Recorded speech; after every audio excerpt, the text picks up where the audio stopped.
And the next hour, John Doonan, IMSA president, will be here in the Freak Nation. And speaking of IMSA, we're going to take a NASCAR Cup car to Le Mans. That's like saying we're going to take a bucket of fried chicken to a 3-star Michelin restaurant.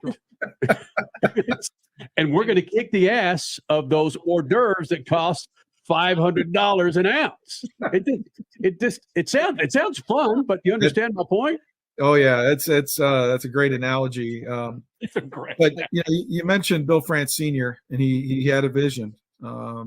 NASCAR was booming in the South in those days in the early to mid 70s, but he felt it needed more, and he thought we ought to go tell an international stage what NASCAR is all about.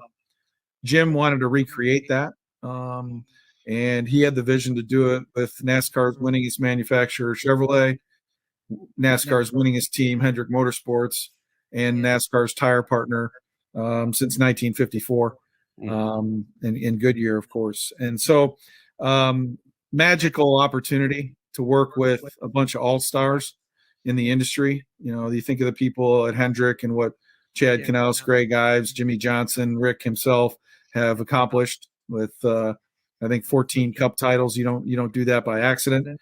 Real quick here.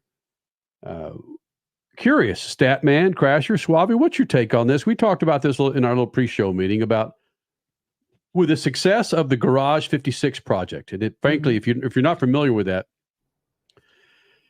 Big Bill France, back in the day, early 70s, he wanted to design a race car, a stock car, a cup car that would fit within the parameters of sports cars, specifically at 24-hour Le Mans, right?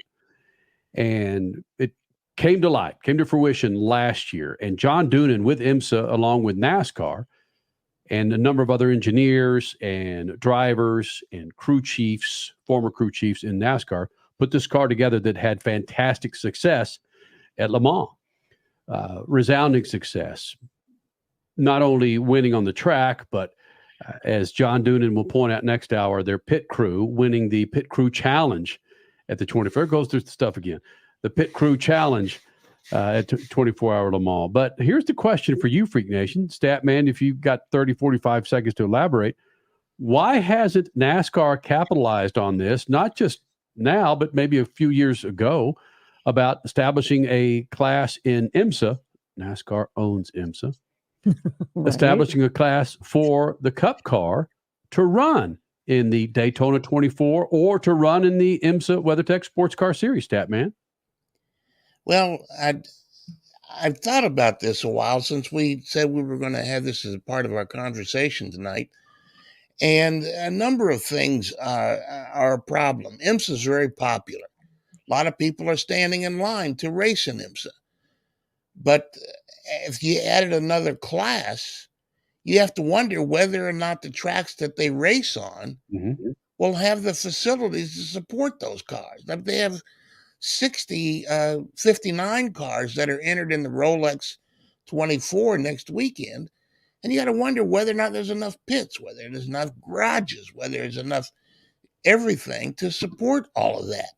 And I think that's a problem that they've got to address. From what I'm told, the conversations have been held several years ago, many years ago, before the current administration was running NASCAR. But I think it's all kind of on hold right now. They just don't know if they have enough resources to support another class.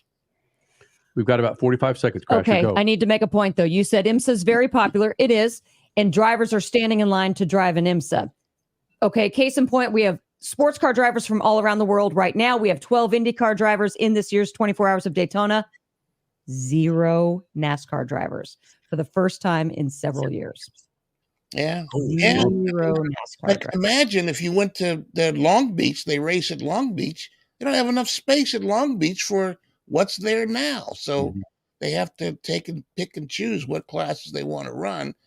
And to put more cars out there might be difficult. Keep your eye on it, Freak Nation. Who knows? It may change in the next 2-3 years. We'll see.